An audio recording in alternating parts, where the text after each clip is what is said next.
hope you're doing great. Now, as some of you might know, I'm a big fan of 7mm Rem Mag. I'm also a big lover of 308. But with recent changes in Scotland, where across National Forest Estate you have to shoot lead-free ammunition, I moved up to the 7mm Rem Mag because it's got that extra velocity to make the bullet do better things. Now, there's nothing wrong with 308 and it does shoot lead-free fine, but I just find the 7mm gets those bullets to work better, leave behind a bit more energy, and it's just got a bit more authority. But I'm not too fussy what I shoot at my 7mm because it's generally a very authoritative calibre. So it could be soft points, could be lead free depending where I'm shooting, and I do love my lead free bullets. They do work really well and they do reach out, but I am concerned about the depth of penetration that these bullets will generate. Now, a roe deer is not a particularly fat, thick animal, and they're under a foot in width, so how much energy can we leave behind? Now, there's not an absolutely conclusive way of testing this. We can't just line up animals and see how many we can get with one shot, but what we can do is get some substantial water containers and see how the bullets perform on them. Now, it wouldn't be fair just to shoot water containers with the likes of lead free. You're not really getting a good comparison. So what we've got is a comparison of my 3 favourite bullets. I want to see how these ones get on. So let's have a look at what they are. Alright folks, here's our 3 contenders. On the left we've got the Nosler Ballistic tip in 140 grains. In the middle we've got the Hornady SST in 139 grains, a whole 1 grain behind. But on the right we've got the lightweight Barnes TTSX in 120 grains. The lightweight contender that will probably penetrate the most, but who knows, we've got to go and test these things. So let's get ourselves some water containers set up and blow some holes in them and see what happens.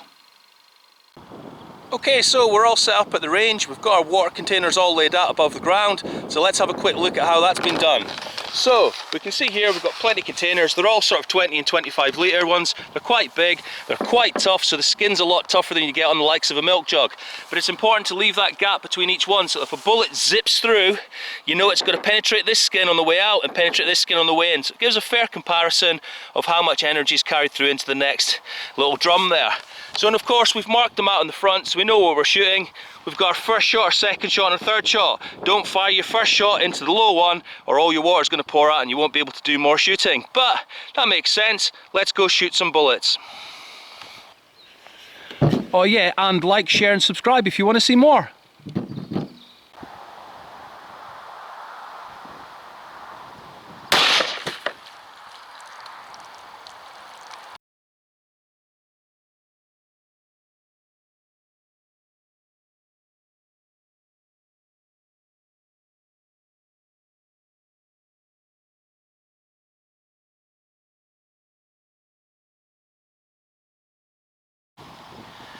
So that was a Hornady SST, and you can see there the remnants of the bullet.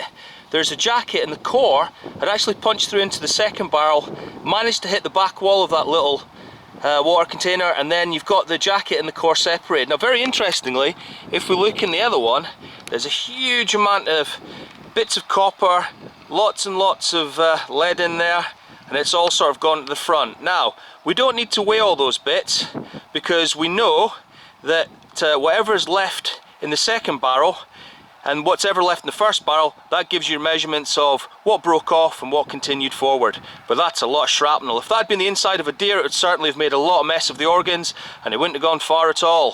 Happy days. Let's go shoot a Nosler, see how that gets on.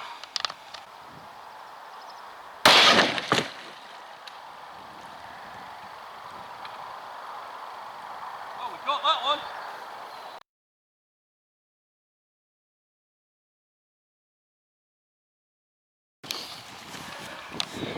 Okay, so we can see that second hole, it's punched through true when it hit the second water container, and it has impacted on the back of the water container. We've got the first little hit there, just on here, and the second hit just on here. But they haven't penetrated the second container, although they've zipped through and had a good ding on the back of it. So we can see there, exactly the same as with the SST, lots and lots of copper and leads come out of it, which is great. I haven't bothered cleaning out these barrels yet. I'll do that later, we can have a look at it. But just really interesting, a very clear repeat of the first bullet. And there with the Nosler, it didn't separate the core, it doesn't look like it's in one place with a beautiful mushroom that's really performed well. You'd be really pleased with that if you'd pulled that out of a deer. But obviously these aren't deer, it's just a little bit of fun in testing.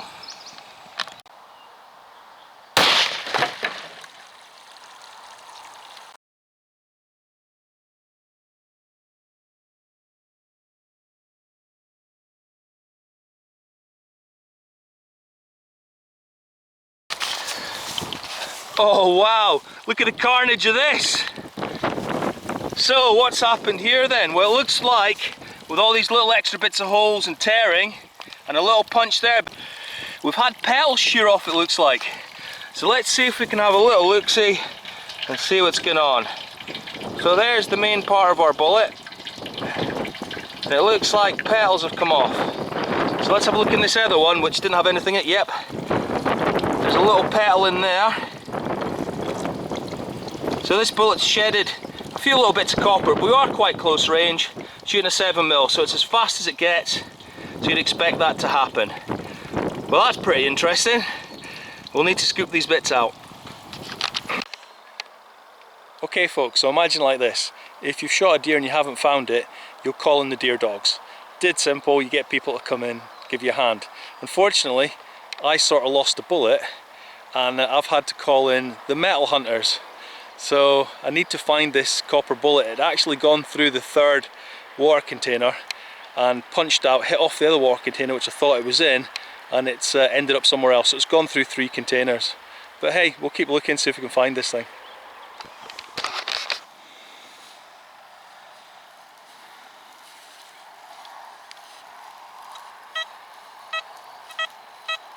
Ooh. Ooh. Is this another nail?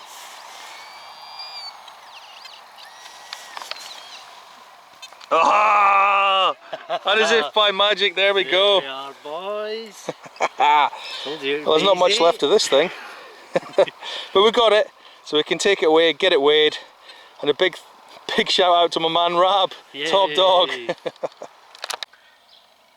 Okay, so just a quick observation. We can see in the top exit there on the first container, the SST punched through but didn't leave behind any fragments embedded on the wall of the container. Underneath though, the Nosler that went through second, it did leave behind a few bits stuck into that plastic material. You can see there quite clearly bits of jacket, bits of lead, and a little bit of tip actually on that bigger bit of jacket. So a lot of those parts of the bullet have carried through with a lot more energy to that back wall. Although when we saw the SST punch through, you could see the jacket floating down to the bottom of the next container, but the lead of that, as it separated, did punch the back wall of the second container. So we can see there the SST's pretty much let go a lot quicker than the Nosler, which is held together a bit better when it's hit that back wall of the container. Alright, so this Barnes, what's the story then? Well, we've got a nice neat entry, just like the other bullets, but the exit's different. We've got quite a punch out. It's certainly a slightly bigger hole with a bit more tearing. I suspect that's because of the way the petals have opened up slightly. But when we look at the entry on the second container, it's quite a decent size entry. Okay, so I would assume that that's expanded quite a little bit, but you know, we haven't got any sort of extra holes around here, so nothing's shed off by then. Now the exit though on this container is a bit different. You can see that it's not centre anymore, it's tracking off, and of course the petals have started to break off. We've got at least sort of 3 petals broke off here, and then the main part of the bullet break through, which would make sense because we did find petals in the next container. And of course that bullet went through 3 containers, so we see the first 2 there, and then the remainder of the main part of that bullet went out of the third container, and we have recovered it. That's great. We'll need to have a look at these, but you can see there that Barnes, the petals have broken off, so it's no longer a mushroom. You've just got that shank of the bullet that's now travelling at good speed, carrying on. But we need to remember, a deer is generally not that thick. Certainly not as thick as these. Okay folks, so each one of these containers is wider than a roe deer. It's roughly the same width as something like a sika deer or a fallow deer. Not a huge one certainly, but a sort of average sized one or a yearling. And they're not quite as big as a red deer. But let's think about the bullets we've just shot. The SST and the Nosler used up pretty much most of the energy, leaving behind plenty of fragments in the first container. So if you'd shot that in the chest, you've got lots of wound tracks being cut by bits of copper and bits of lead, which is fantastic. That really does help get that deer on the ground. but the Barnes has punched through 3 of these containers. Now this represents 28 inches of travel through the water and the containers. Now I don't know any deer that are 28 inches wide in the UK, and I certainly would be concerned about bullets that are still containing half of their energy passing the middle section of these containers as we saw. But the Barnes punched through 3 of these containers, and we do need to be mindful of where that energy is going to go if it's not used up in the deer.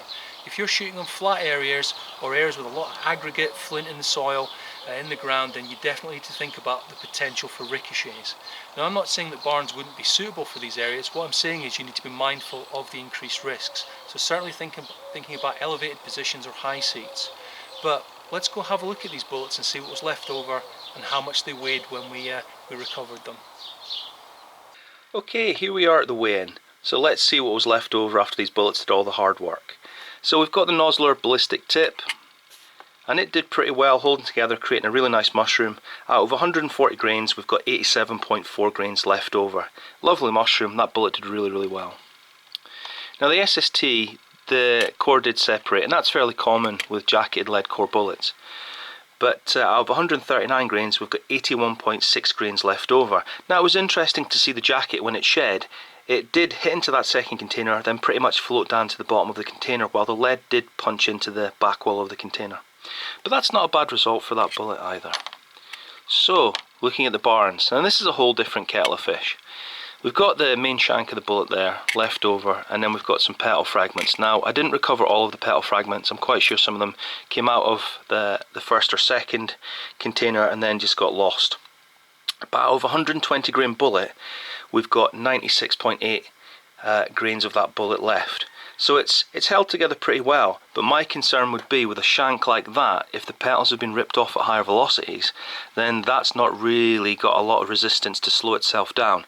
And being a big lump of 96 grains of copper, certainly at high velocity, when that hits the ground, the chances of ricochet are quite high.